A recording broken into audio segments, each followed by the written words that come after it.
Hey guys, welcome to the Liberal Hive Mind, a channel solely focused on exposing the abundant hypocrisy of the left. This is the perfect story, folks. In so many ways, so many different concepts, so many things that we've spoken about on this channel are coming full circle with the most recent leftist meltdown. I mean, voter sentiment right now for the average Democrat, but more specifically, or more importantly, the far left Democrats, the more progressive base within the Democrat Party, is in the gutter, in the garbage can. And what it seems to me, it seems almost like it's the Cenk Uygur effect. You know how Cenk Uygur on his channel is constantly complaining about Democrats? He tried and failed to run for Congress because he just can't stand the Democrat establishment. And while I disagree with his policy perspective and his aim, Cenk Uygur is actually right. The Democrat Party is disingenuous, they're dishonest, and they are playing their voters. And so what we're seeing right now seems to be the Cenk Uygur effect, where Democrat voters are feeling, well, like Cenk. We get enough power in the media, and I'm gonna steamroll these sons of bitches.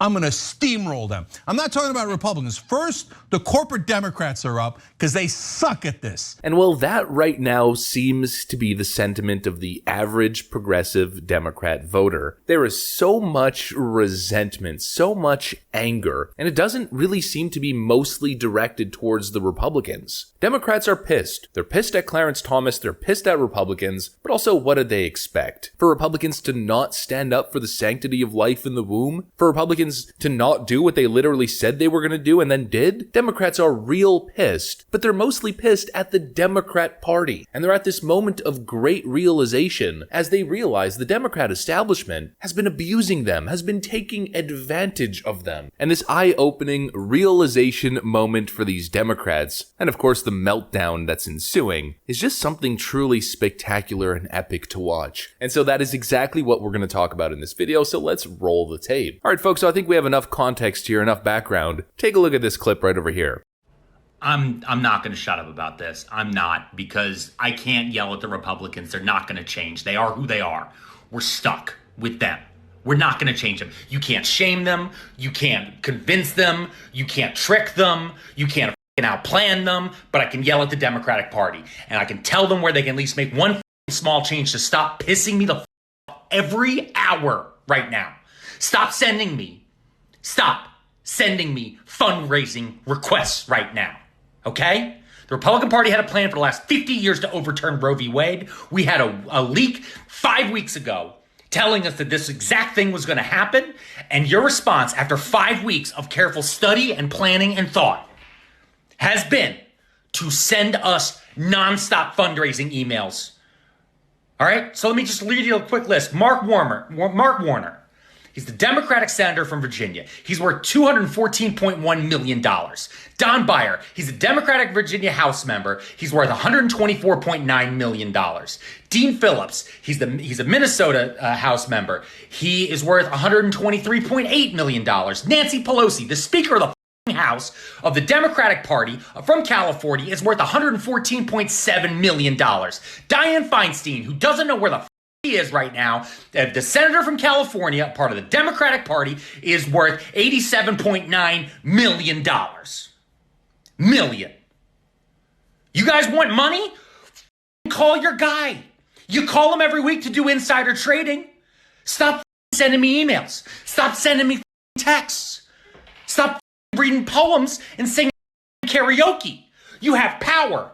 You have it. You're in those seats. We're the ones who are powerless. Stop pretending you're protesting. If you don't want to do it or it's too hard, retire. You're rich as shit. You don't need to do anything. If I had $114.7 million, Nancy Pelosi, you know what I'd do? First thing, I'd get my husband a driver so he doesn't get a DUI. Second thing, you know what I'd do? I'd be on a boat.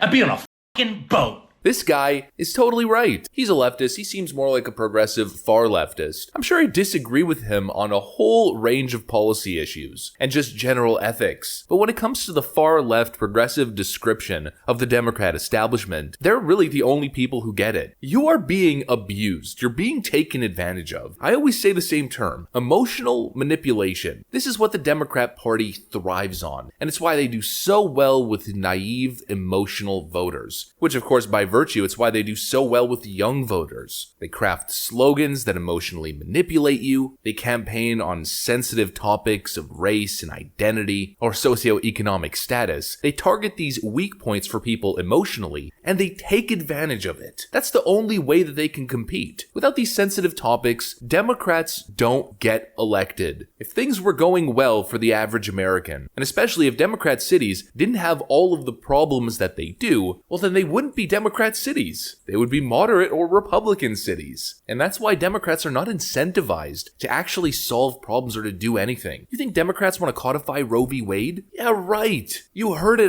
You heard it from their own mouths. They literally say it out loud. They say that this is exactly what we needed to win 2022 or to turn it around. Obviously, it's a notion that we've debunked thoroughly on this channel, but still, it shows you where their headspace is at. Democrats don't want to codify Roe v. Wade because they can now run on codifying Roe v. Wade, just like Obama did back in 2008. And after his win, Democrats held 59 seats in the Senate. Did they codify Roe v. Wade? No, they didn't. Of course, mind you, public sentiment and the public view on abortion was a whole lot different back then, but still, they could have at least tried, but they didn't even give it a chance. And so this guy gets it. Democrats view all of these issues within the framework of winning the next election, and of course, political fundraising and crowdfunding off of these issues. Just take a look at this piece from Fox News. In just the first week after the Supreme Court overturned Roe v. Wade, Democrats made off with an impressive $80 million haul in donations. Democrats raised $80 million in wake of Supreme Court abortion decision. The funds were reported by Democratic fundraising platform ActBlue. ActBlue is of course something we've seen before. It's basically the one common denominator across all of the fundraising that we've seen for all of the various different issues. Just on February 4th, 2022, Black Lives Matter drops from ActBlue following Washington Examiner expose. ActBlue is at the core of all of this. This is what they do. We saw the exact same thing with Black Lives Matter. They took a very sensitive situation, what happened with George Floyd, they blew it completely out of proportion, crafted this narrative of an epidemic of racist police officers that are just going after unarmed black men. They fundraised hundreds of millions of dollars across the different Black Lives Matter organizations. Some even estimate that they fundraised billions, but I won't go that far. But we know just the main chapter of Black Lives Matter, I believe, fundraised over $90 million.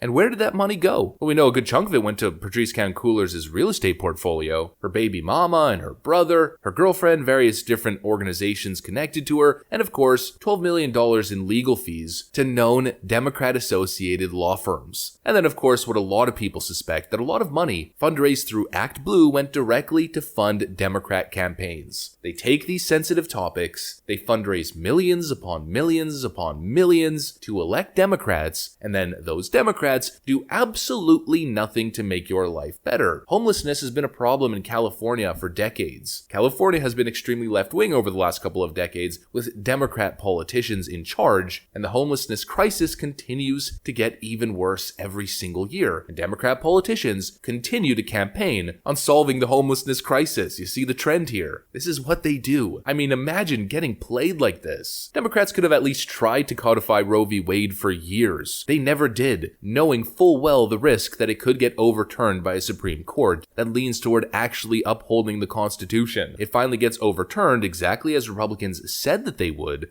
Donald Trump literally said he was going to appoint conservative constitutional scholars to the Supreme Court and that his goal was to overturn Roe v. Wade. It finally happens. Democrat voters are distraught. It's the end of the world. And what do their politicians do? Instantly send them emails asking for political donations. What a slap in the face. And we cover the same sentiment from a video that I made previously.